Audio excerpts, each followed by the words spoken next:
It is thick whitish nerve cord which lies below the medulla oblongata, the last part of the hindbrain, and it extends through the vertebrae, the vertebral column, up to the hips. There are two parts of the spinal cord, that is the dorsal root and ventral root. The dorsal root, it carries the axons of the sensory neurons, right? While the ventral root carries the axons of the motor neurons. Okay, these two type of the different structure of a spinal cord basically merge to form the peripheral nerves, peripheral spinal nerves. Now, what is the structure of the spinal cord?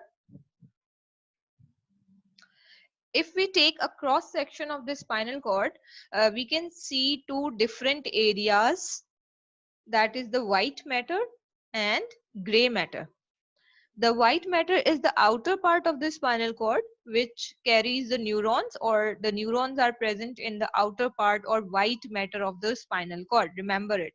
While the gray matter is the inner part of the spinal cord which have the nerve fibers which carries, or only the nerve fibers are present in the gray matter, the inner part of the spinal cord. Function: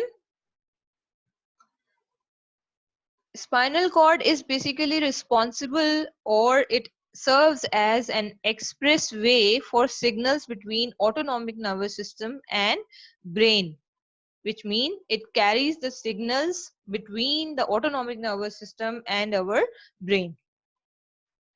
In addition to this, it also serves as the control center for many reflexes of our body. This is the structure of spinal cord. Here you can see this is the internal part that is called as gray matter, and this is the external part which is called as white matter. This is the cross section of the spinal cord, and here you can also see the spinal nerves right here. This is the dorsal root, and the ventral root will be behind this. Now the peripheral nervous system. Peripheral nervous system is basically consist of 12 pairs of cranial nerves which arises from the brain. How to remember how many nerves arise from or are present in the peripheral nervous system? Really easy way to learn it is that 12 pairs of cranial nerves. The word cranial came from the cranium. Cranium means brain box, right? Remember it.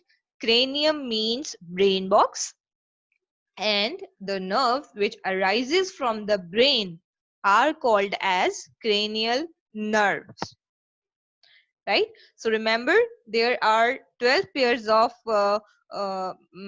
cranial nerve present in peripheral nervous system, and in addition to these 12 pairs, there are 31 pairs of spinal nerves which arises from the spinal cord.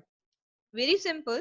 The nerves or the nerve which arises from the spinal cord are called as spinal nerves, and they are 31 pairs. There are 31 pairs of spinal nerves, while the nerves which arises from brain, they are called as cranial nerves, right? And which are 12 pairs present in peripheral nervous system. Then the function of the peripheral nervous system.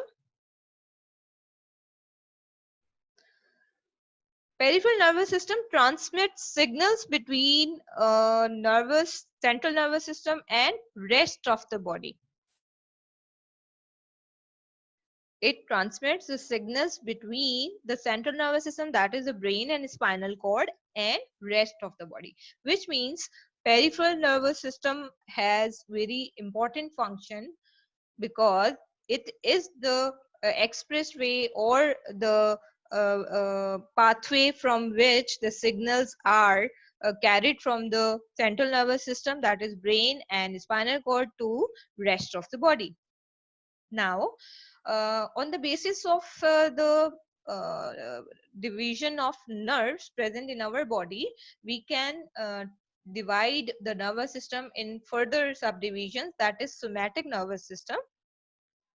The nerve that I have explained here, cranial nerves and spinal nerves, when these nerves are related only to the skeletal muscles of our body for the voluntary actions, for the voluntary activities of our body, then the system is called as somatic nervous system, right? The nerves which are involved or related to the skeletal muscles for the all the voluntary activities of our body, they forms the somatic nervous system. Then the nerves which deals with the smooth muscles of our body for all the involuntary activities which are occurring in our body, those nerve forms the autonomic nervous system of our body, right? Then the autonomic nervous system is further divided into parasympathetic and sympathetic nervous system. Parasympathetic nervous system basically maintains our body under normal, calm and relaxed conditions. When we are in relaxed condition, in normal state, calm state, it is maintained by the help of parasympathetic nervous system, autonomic nervous system, while the sympathetic nervous system controls our body during the emergency condition or during stress or during the active conditions in which we have to act very quickly, right? Then parasympathetic nervous system controls our homeostasis, the homeostasis of our body, right? While the sympathetic nervous system controls the fight and flight response. What is fight and flight response? The condition in which we process that, in that condition either we have to fight for ourselves or we have to run away from that condition, right? It is controlled by the sympathetic nervous system.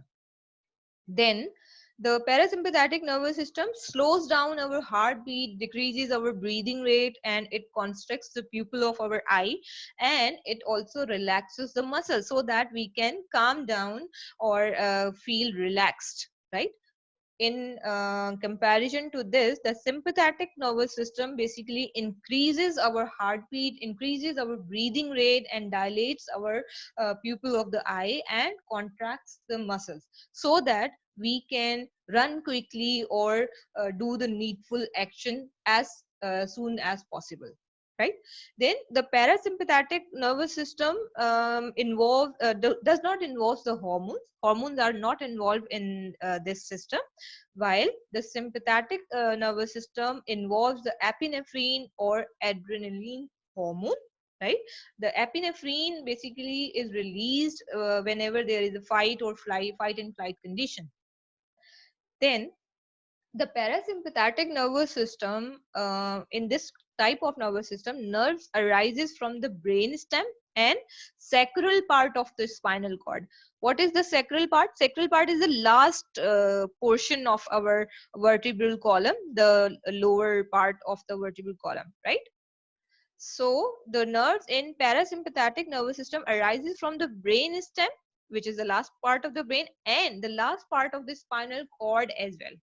While the sympathetic nervous system, the nerves arises from the thoracic, that is the chest region, right? And the lumbar region, which is the lower back region of the spinal cord. Now, the chemical coordination. All of the topic that we have discussed in up till now and in the previous lecture was about the nervous coordination, which involved the brain, spinal cord, and different kind of nervous system like autonomic nervous system, peripheral nervous system, right? Now from this topic we will start the chemical coordination. In chemical coordination, different group of cells releases a specific chemicals in our body to regulate the different activities of the other cells present in our body, right? To chemically coordinate our body, special or specific chemicals are released in our body who regulate the activities of different cells. These chemicals which are released in our body can be neurotransmitters, pheromones, and hormones. In this chapter of yours, we will discuss only hormones in detail. So what is hormone? Hormone is a secretory product of endocrine glands. Remember that hormones are secreted by endocrine glands of our body. Hormones are released directly into the bloodstream, and from the bloodstream they reaches the target cells or organs of our body. Hormones can affect our behavior, the development of the body, growth of body, and obviously the reproduction. All these activities are affected by the secretion of the hormones. Now, types of the hormones. On the basis of the chemical nature of the hormone, hormones can be divided into three types. Number one, peptide hormones. As its name shows, peptide means it will be involving proteins, right? So there are two types of hormones on the basis of their structure as protein.